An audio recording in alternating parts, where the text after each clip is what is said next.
What wonderful music. Welcome to First Unitarian Church of Rochester. We are so glad that you are here with us this morning. Our mission here is through spiritual connection and community. We listen deeply to others and ourselves. We open to wonder and transformation and serve together with love and humility. I'm Shannan Foos, Membership Coordinator, and leading worship today, we have Reverend Eileen Casey-Campbell, Reverend Shari Halliday-Quan, Reverend Margalie Belizaire, Thommy Snell, Ellzabeth Crecca, and Whitney Gegg-Harrison. Behind the scenes, as always, we have our ushers and greeters making things happen so that everything can come together. We also have a chat chaplain on hand. If you're going through a rough time, you're worried about someone, please feel free to reach out to them and our pastoral care team. I have a few announcements today. First, we have UU 101 that I'm offering. It'll be at 11:30. Please look in the chat for the link. We also will be having Conversation and Connections Hour right after service, so please stay with us to connect with your fellow UUs. Lastly, I have an announcement by Reverend Shari and Reverend Margalie. Here they are. Yesterday, we sent out an email, and many of you learned that Reverend Margalie will be leaving us at the end of this year, which means at the end of June. We're delighted to be able to share that she'll soon be candidating for a senior minister position in another congregation. And she goes to that with our deepest congratulations and gratitude for our year together. For some, I know you're hearing this for the first time. And for all of you, don't worry, there's time to process in the upcoming week. We'll post in the chat, but also in that email that many of you hopefully received yesterday, sometimes to meet by Zoom in this coming week. And Reverend Margalie's not gone yet. She'll be away for the next couple of weeks, but then she'll be back in May with us for back-to-back sermons, and we're going to celebrate her time with us in June and say goodbye in a COVID-safe way. Reverend Margalie, we are going to miss you. May you be blessed just as your ministry has been a blessing to us, and it will be a blessing to our shared faith. It has been really my honor and such a pleasure to serve this congregation and serve with you. Thank you, everyone, for having welcomed me into this loving and caring community. Thank you for having allowed me to accompany you during this part of your spiritual journey. I will miss you.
Let's take a breath together as we settle into the sacred time and place.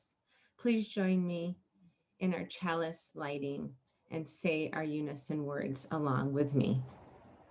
May the flame we now kindle inspire us to use our power to heal with love, to help with compassion, to bless with joy, and to seek liberation in the fullness of community. Good morning. I'm Eileen Casey-Campbell.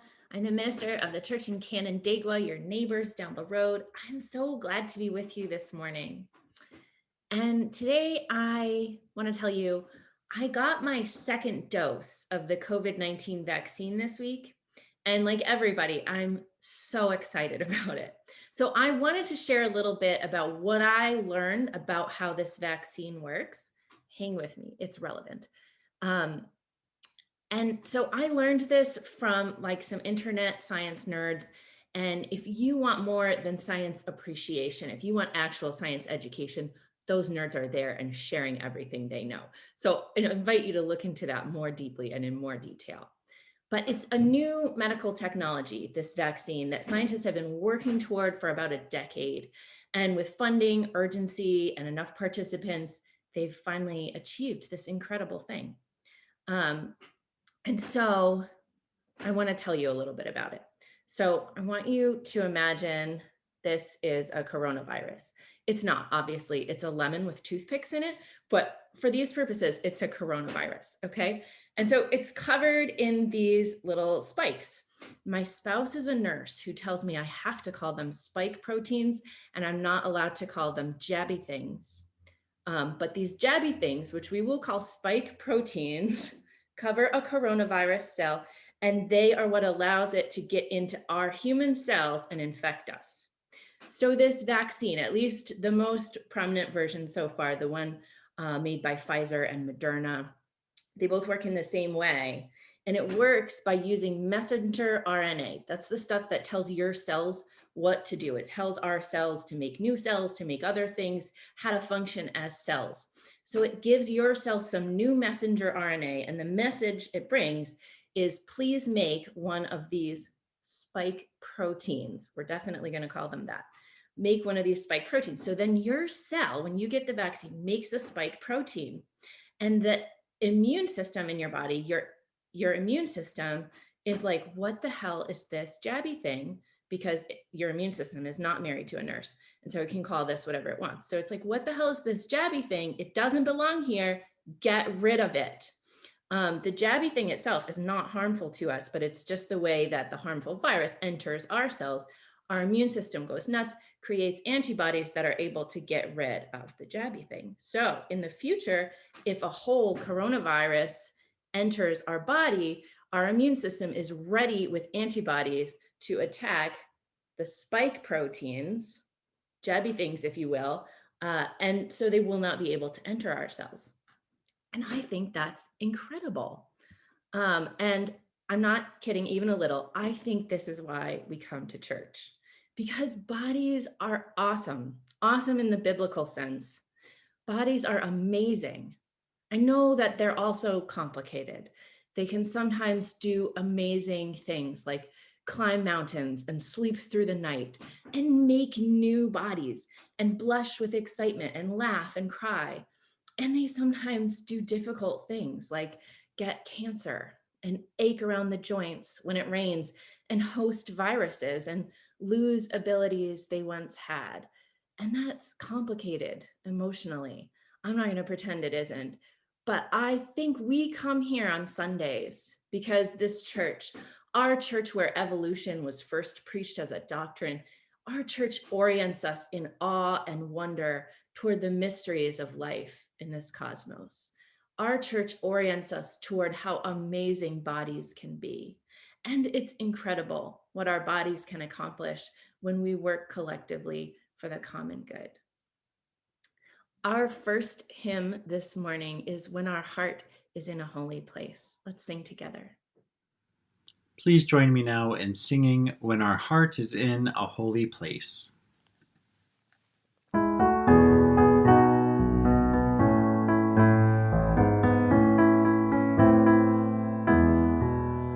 When our heart is in a holy place, when our heart is in a holy place, we are blessed with love and amazing grace. When our heart is in a holy place, when we trust the wisdom in each of us, every color, every creed and kind, and we see our faces in each other's eyes, then our heart is in a holy place. When our heart is in a holy place, when our heart is in a holy place, we are blessed with love and amazing grace. When our heart is in a when we tell our story from deep inside, and we listen with a loving mind, and we hear our voices in each other's words, then our heart is in a holy place. When our heart is in a holy place, when our heart is in a holy place, we are blessed with love and amazing grace. When our heart is in a holy place, when we share the silence of sacred space, and the God of our heart stirs within, and we feel the power of each other's faith, then our heart is in a holy place. When our heart is in a holy place, when our heart is in a holy place, we are blessed with love and amazing grace. When our heart is in a holy place, when our heart is in a holy place.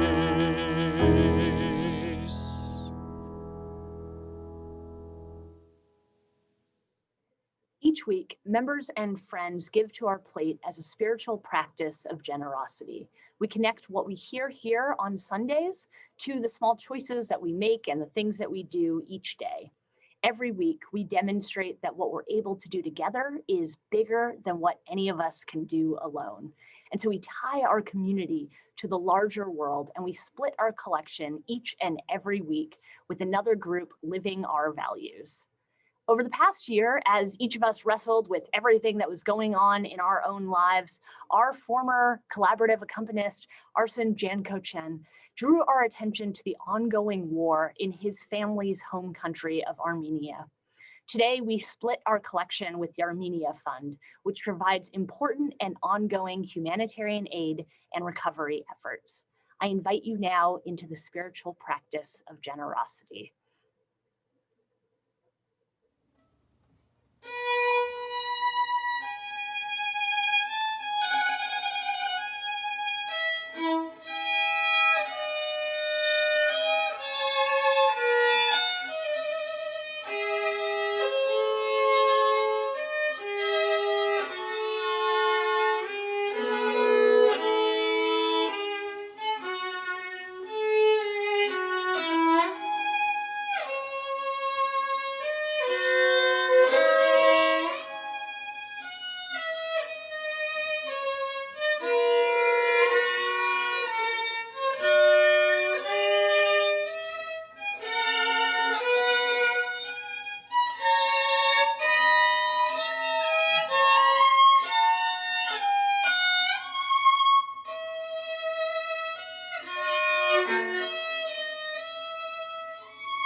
We open our time of quiet contemplation today by lifting up the life and love of Will Hayes. He died yesterday, and he was a member of this church and a sexton here for over a decade. Will loved this community deeply, and we loved him. We extinguish a candle in his honor.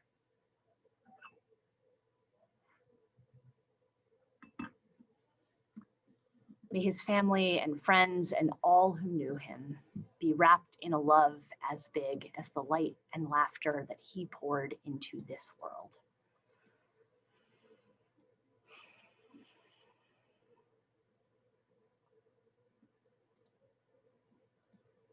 Please join me in the spirit of prayer and meditation.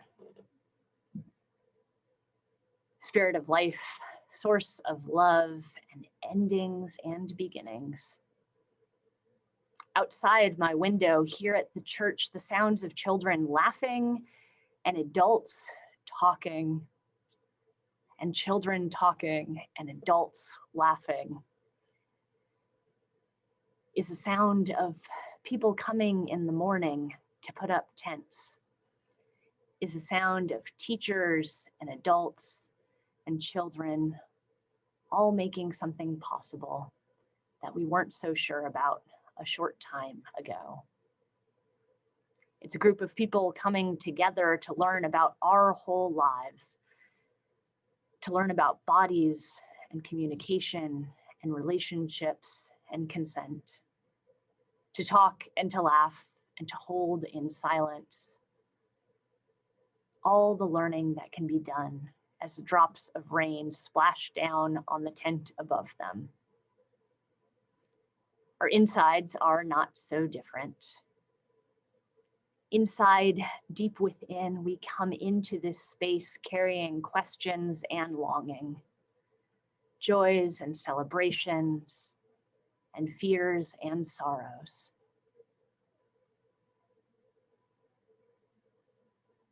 We carry both congratulations and disappointment that our dear Reverend Margalie will close out our year. We carry questions about what's next for any of us. We carry the worries of our own lives, the love that we hold for all those who are struggling, those with simple loneliness or illness of mind or body. And the rain falls. It brings nourishment to plants, brings cleansing to our spirits, magically brings both silence and loud, ongoing noise. Our bodies, both sacred and finite, sit under this tent of life, and we let it wash over us. May our time together be a space of learning. May there be laughter. May there be talking. But may there also be silence. Let us enter fully into our bodies now for a time of meditation. I'll set down my words as we set down our feet and our bottoms and whatever it is that connects us to this earth.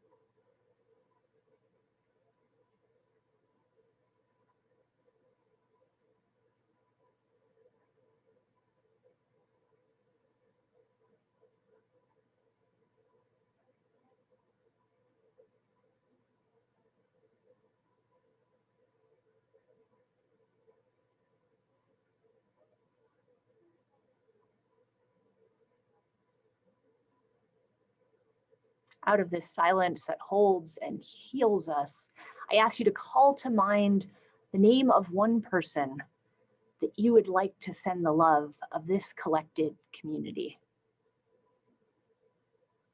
one person that you name in the chat or hold in your mind, that we can send prayers of healing and hope, of love and joy and connection.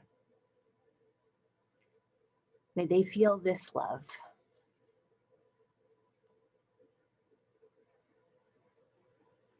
And as we send out these thoughts, this healing, this hope, and these prayers, as you add these names to our gathered, I want you to know that I hold your name too.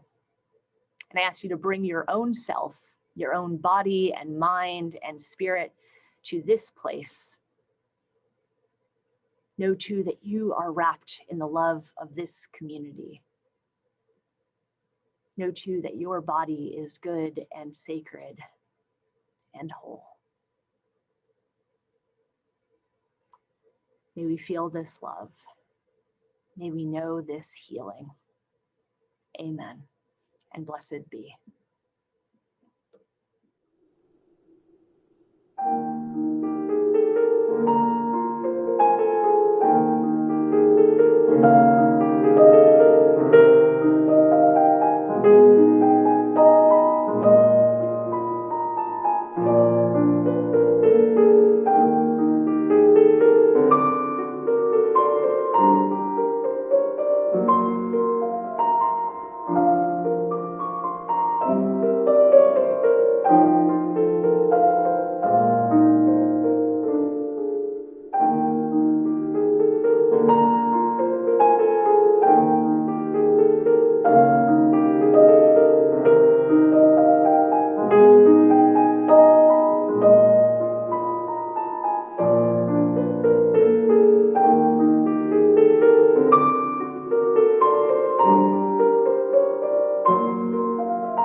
So, friends, summer is coming. And I can tell summer is coming because it was 55 degrees when I wrote this and rainy, and Rochesterians are out here on my sidewalk wearing shorts already. I can smell the backyard fires through the week. The magnolia blossoms all over the city are about to burst open. And my Instagram feed has been filled with a tidal wave of advertisements about how to make myself smaller. A magic pill that will cause me to shed pounds and definitely isn't a laxative in disguise. Sales on shapewear, which those in the know will tell you is not clothing designed to exalt the shape of us, but to compress it into something more acceptable. And 10 hot tips to get a bikini body by summer. So I thought I'd help us all out by starting today with my own hot tips for getting that bikini body by summer. By this afternoon, if you're the kind of Rochesterian who thinks 63 and rainy is perfectly adequate swimming weather, I know you're out there. So here it is, just 2 simple steps to get yourself the thing you've always dreamed of, a bikini body. Step 1, procure a bikini. Easy enough, right? Wait till you hear the next step. Step 2, put the bikini on your body. There you have it. There is a bikini on your body. You have now achieved the elusive bikini body. Now, like, maybe you're not a bikini person. I get that. To be honest, I'm more of a rash guard and board shorts person myself in the interest of protecting my pale skin from sun damage. Maybe you favor the sleek agility of a Speedo or the freedom of skinny dipping or the warmth of a full wetsuit. But also, maybe you believe, not with your reasonable brain, but somewhere deep and primal, that yours is not the right kind of body for a bikini. Maybe you've been told for a lifetime by Instagram ads and magazines and television, and I'm so sorry, your best friends or your own mom, that there is a right kind of body for a bikini and yours is not it.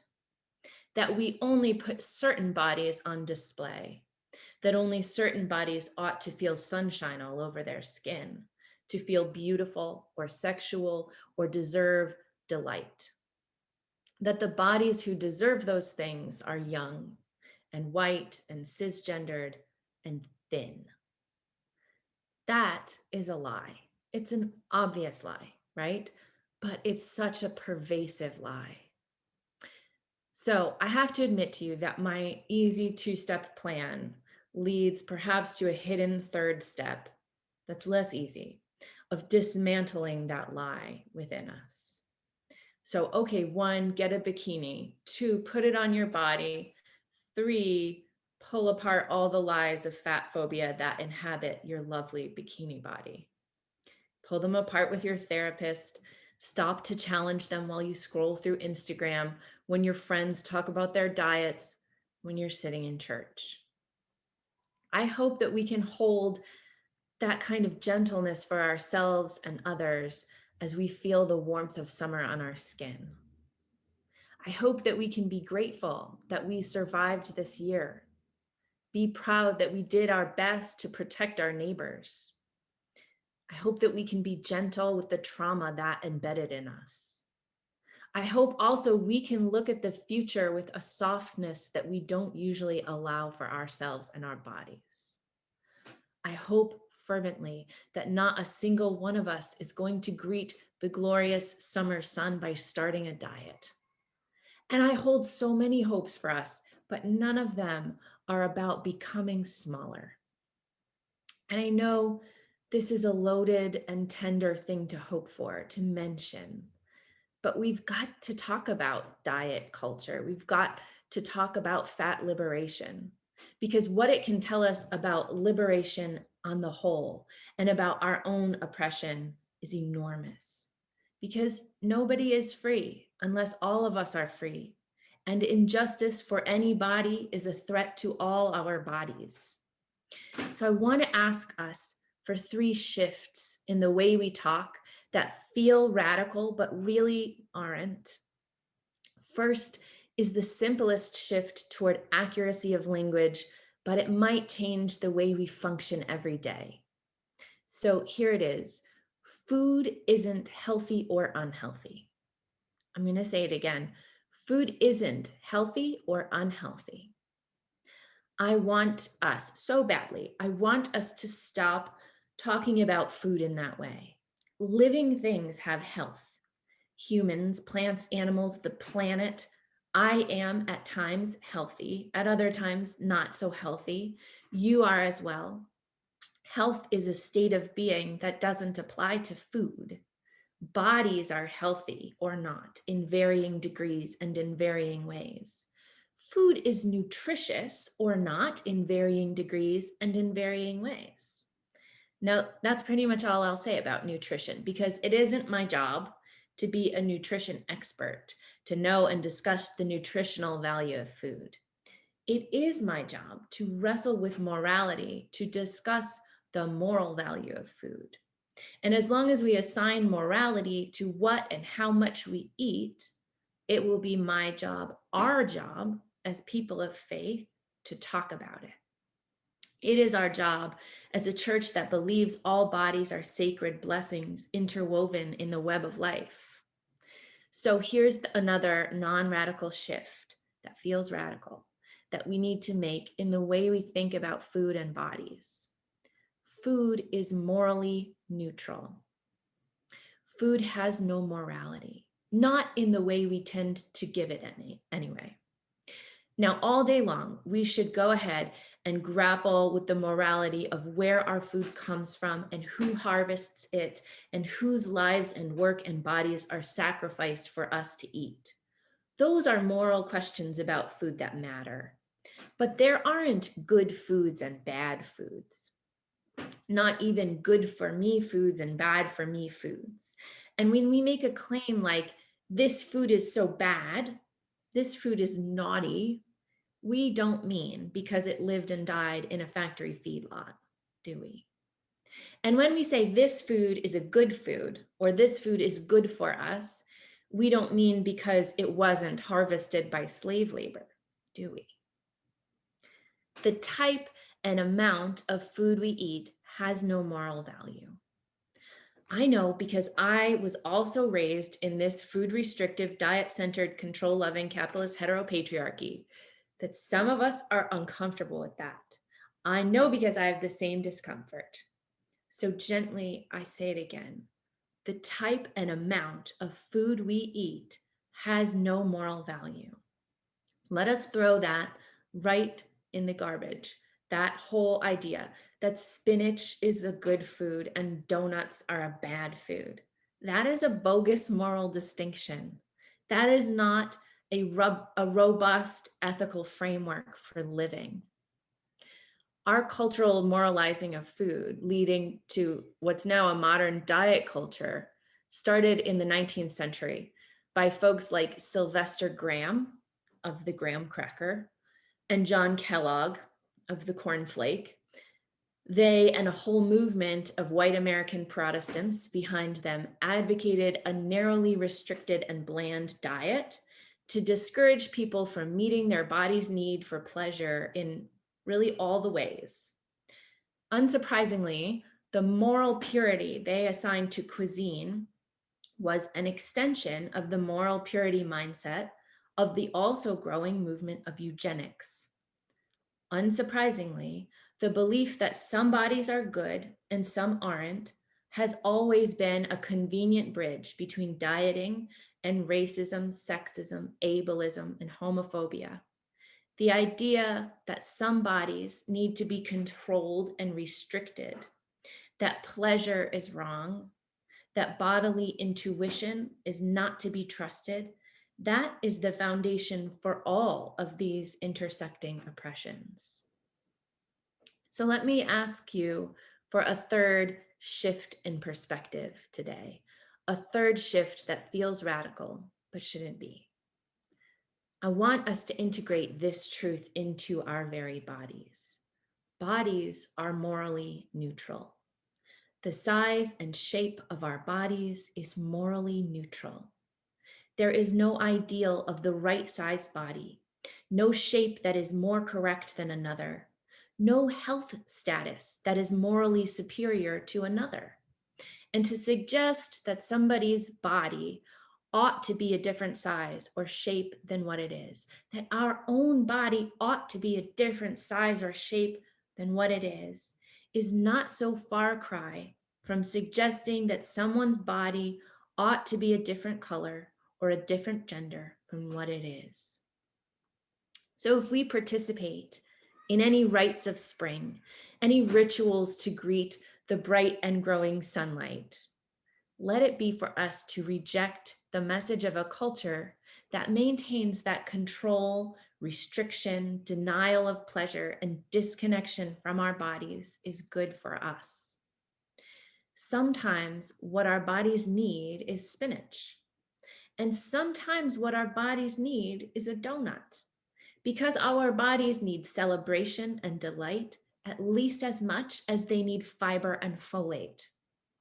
It is our job to listen deeply to our bodies to understand what they need.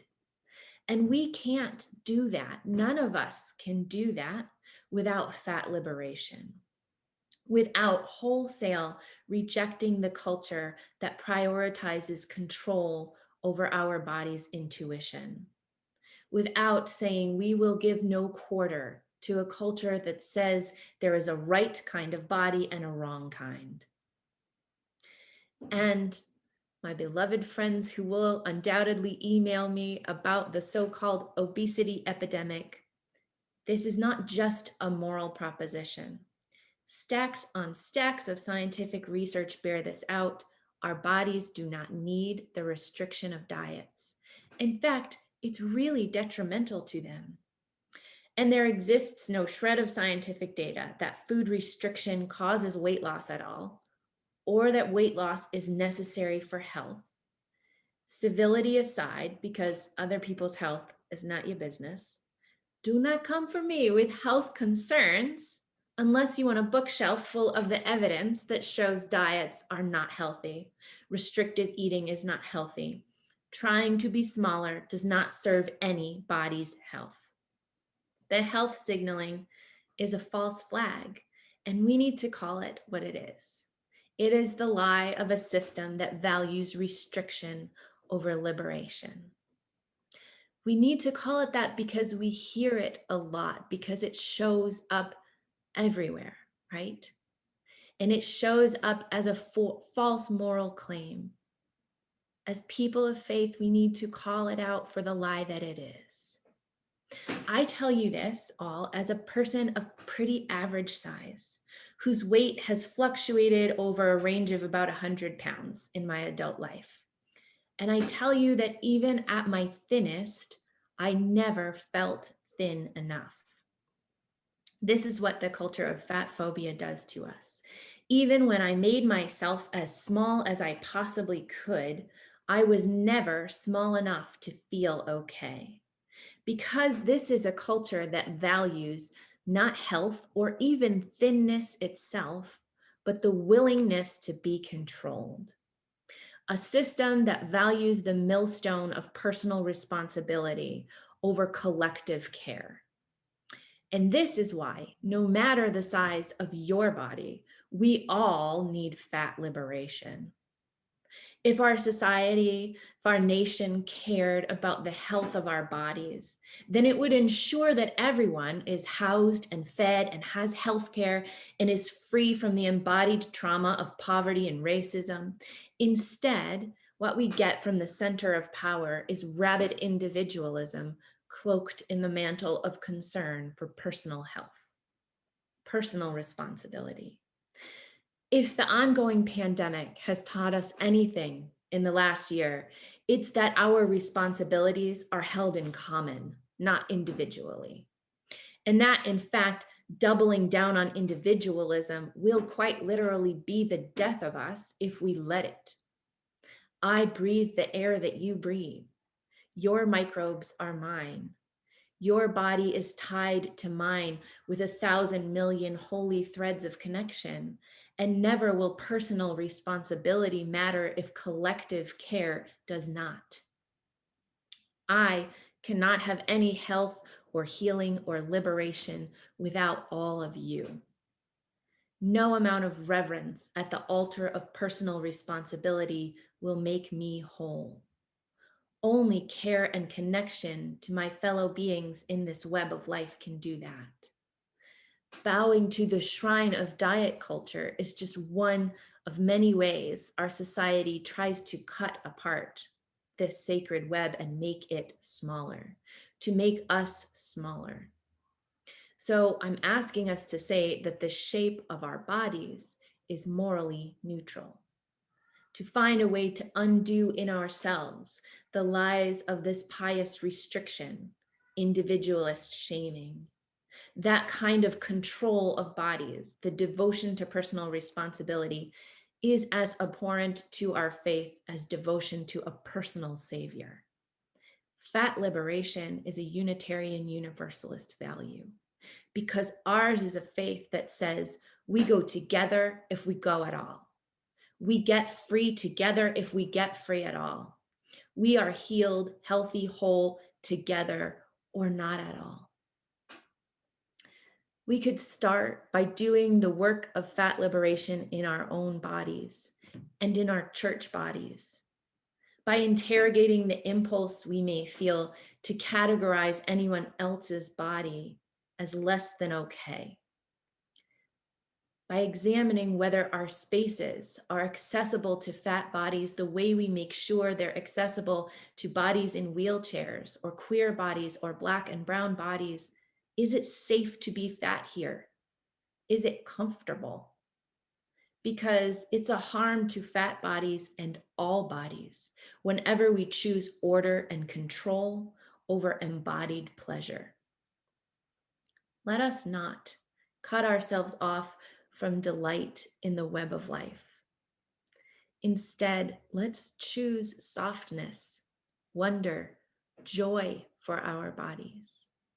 Let us imagine ourselves not smaller, but so much bigger than we are, because we know our beautiful body is connected to every other body in this cosmos. And what a radical pleasure that is to remember. May it be so. Amen.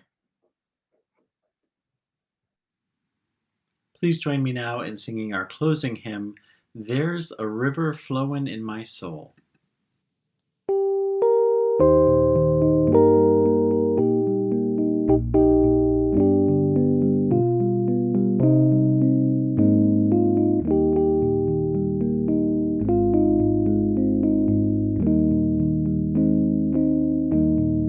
There's a river flowing in my soul.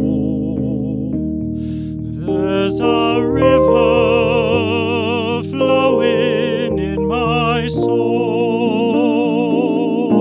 and it's telling me that I'm somebody. There's a river flowing in my soul. There's a river flowing in my heart. There's a river flowing in my heart, and it's telling me that I'm somebody. There's a river flowing in my heart. There's a river flowing in my mind.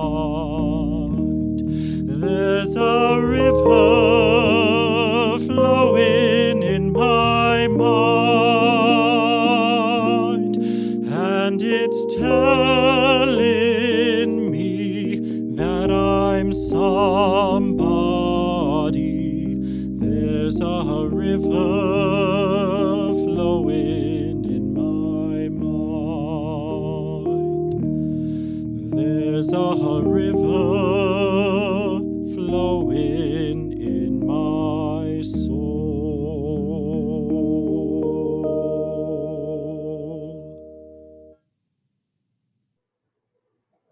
Please join me in saying our chalice extinguishing words. We extinguish this flame, but not the light of truth, the warmth of community, or the fire of commitment. These we carry in our hearts until we are together again.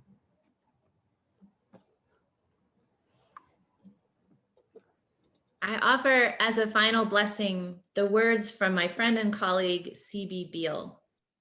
They put it this way: bodies are awesome.